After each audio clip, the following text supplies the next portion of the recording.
Siaran kata kita, radio kata kita, Radio Kata Kita. Assalamualaikum, selamat berjumpa kembali teman dan sahabat dimanapun Anda berada. Inilah Radio Kata Kita dengan segmen siaran jalanan. Paling enak itu memang saya bisa siaran dimanapun, tidak perlu studio, karena memang acaranya adalah siaran jalanan. Jadi siarannya di mana-mana, ya di luar ruangan, ya di dalam kendaraan, di pinggir jalan, pokoknya enak banget ya. Ya kalau dipikir-pikir, misalnya kita mau buat radio seperti mana biasanya, tentu banyak sekali yang perlu kita siapkan. Perangkat, studio, kemudian secara administrasi juga harus diselesaikan dan lain sebagainya. Tapi dengan perkembangan zaman dan teknologi, kita semakin banyak dimudahkan untuk berkreasi, untuk berkarya, dan ini merupakan hal yang sangat menguntungkan bagi kita semuanya dan tentu perlu kita syukuri. Adanya perkembangan, adanya kemajuan, ini perlu kita dukung dan perlu kita pakai atau kita gunakan sebagaimana mestinya. Tentu bebas bukan tanpa batas, tetap kita harus mematuhi segala peraturan, segala etika, dan kita gunakan media sosial untuk sebaik-baiknya. Kita gunakan dengan sebaik-baiknya. Kalau kata teman-teman saya itu, bijaklah dalam menggunakan media sosial. Nah, karena radio saya ini adalah radio jalanan. Nah, Anda dengarkan ada sepeda motor lewat. Jadi enak sekali studio saya ini, di mana-mana bisa siaran. Terus juga bisa dipantau melalui channel YouTube ya. Ini adalah radio yang paling nggak bondo ya ini. Bisa dikatakan paling nggak bondo, karena tidak perlu studio, tidak perlu tempat khusus. Jadi kita siarannya di mana-mana, di pinggir jalan. Ada suara kendaraan, ya, ada mungkin suara orang ngobrol-ngobrol, ya. Ini radio jalanan ya. Cuman bedanya, radio jalanan yang saya buat ini nggak bisa puterin lagu ya. Kalau saya puterin lagu nanti kena copyright. Kecuali lagu-lagu saya sendiri ya. Ya, putar lagu nanti kena copyright. Ya, enggak apa-apa, yang penting tetap bisa didengarkan dan mudah-mudahan juga menghibur.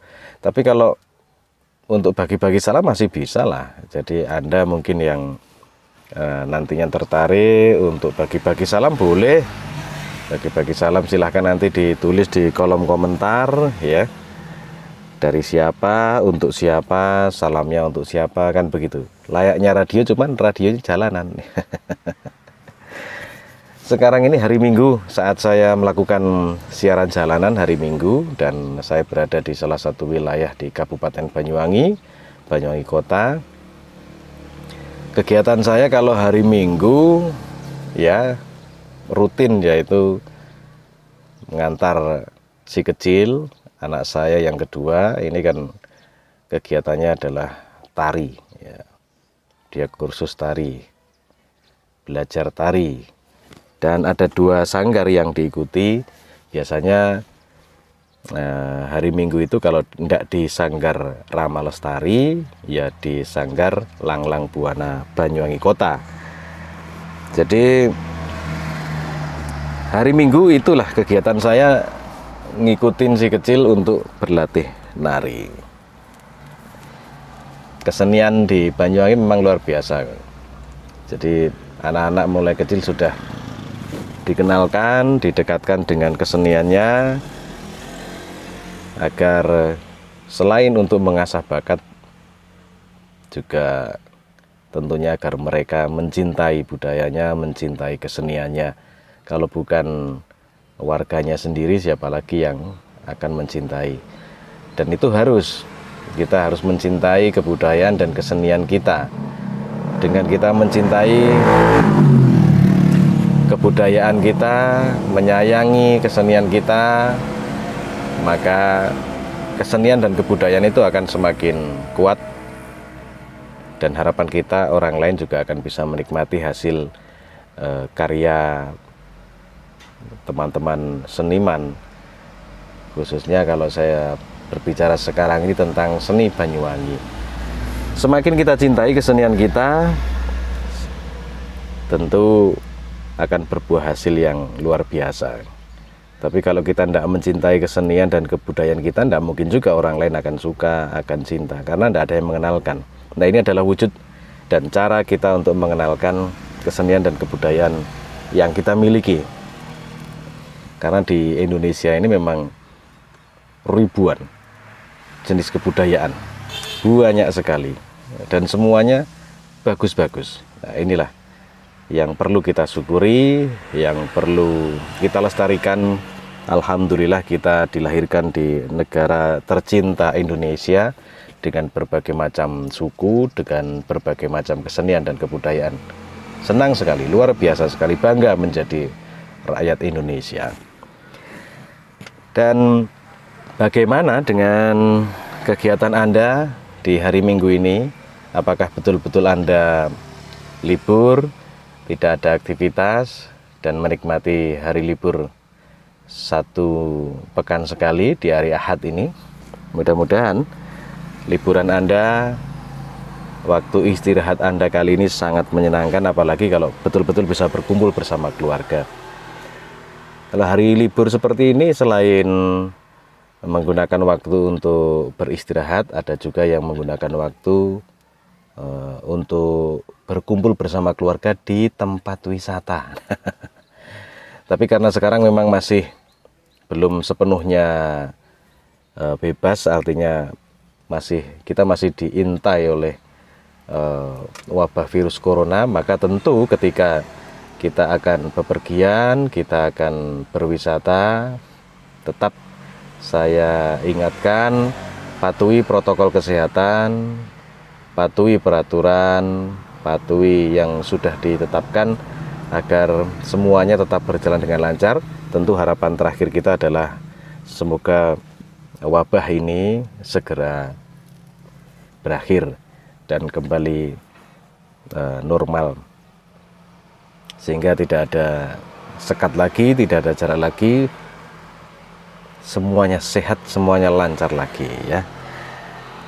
Tadi itu saat di jalan saya juga ingin ketawa dan juga heran ya sama anak saya yang kecil ini. Tahu-tahu dia bercerita kalau kemarin itu berkunjung ke salah satu rumah sahabat dari ibunya ya. Dan kebetulan di sana katanya ada orang bertengkar gitu. Nah, setelah saya tanya, ternyata yang bertengkar itu adalah ibu dan anak tetangganya dari teman istri saya. Gitu kan. Nah, anak saya bercerita, kok ya, karena yang bertengkar adalah anak dan ibu. Anak saya terus bilang, kok ya ibunya ndak doain ya, si anak itu kan anak durhaka, masa memaki-maki orang tuanya, memaki-maki ibunya, kok ndak didoakan jadi batu ya. Di satu sisi saya berpikir berarti anak saya ini teringat atau terinspirasi dengan kisah Malin Kundang ya. Dan betul, tadi setelah saya tanya, kok bisa begitu Dek? Iya kan ada orang tua mendoakan anaknya itu jadi batu, Malin Kundang gitu. Nah, itulah kisah yang sebenarnya bisa menjadi inspirasi, dan kisah-kisah yang seperti itu menjadi inspirasi bagi kita dan keluarga kita. Kenapa juga kadang penting kita bercerita, dongeng hal-hal yang baik pada anak-anak kita agar mereka tertanam pemahaman yang tepat ya. Secara umum berarti anak saya ini paham tentang etika, bahwa seorang anak tidak boleh berani pada orang tuanya, tidak boleh melawan perintah orang tuanya, apalagi sampai memaki-maki atau bahkan keluar umpatan atau kata-kata kasar. Ini yang tidak boleh. Penting sekali kita berikan kepada anak-anak kita agar minimal mereka tahu bahwa itu yang tidak boleh dilakukan. Secara garis besar sebenarnya memang penanaman akhlak, penanaman etika kepada anak ini perlu kita lakukan sejak dini agar mereka paling tidak tahu mana yang boleh dilakukan dan mana yang tidak boleh dilakukan. Teman dan sahabat pendengar dimanapun Anda berada, pendengar setia channel Radio Kata Kita di segmen siaran jalanan, sekali lagi monggo yang mau berbagi informasi mungkin boleh, bagi-bagi salam juga boleh, untuk teman, saudara, sahabat atau orang-orang terdekat di hati Anda boleh ya. Silahkan ditulis di kolom komentar, nanti di siaran jalanan segmen atau episode berikutnya akan saya bacakan dan akan saya sampaikan. Sementara begitu dulu, ini sudah sekitar 10 menit lebih saya bersiaran di pinggir jalan. Mudah-mudahan bisa sedikit mewarnai hari libur Anda kali ini. Kita jumpa lagi nanti di segmen siaran jalan berikutnya. Terima kasih dan sampai jumpa. Siaran kata kita, Radio Kata Kita. Radio Kata Kita.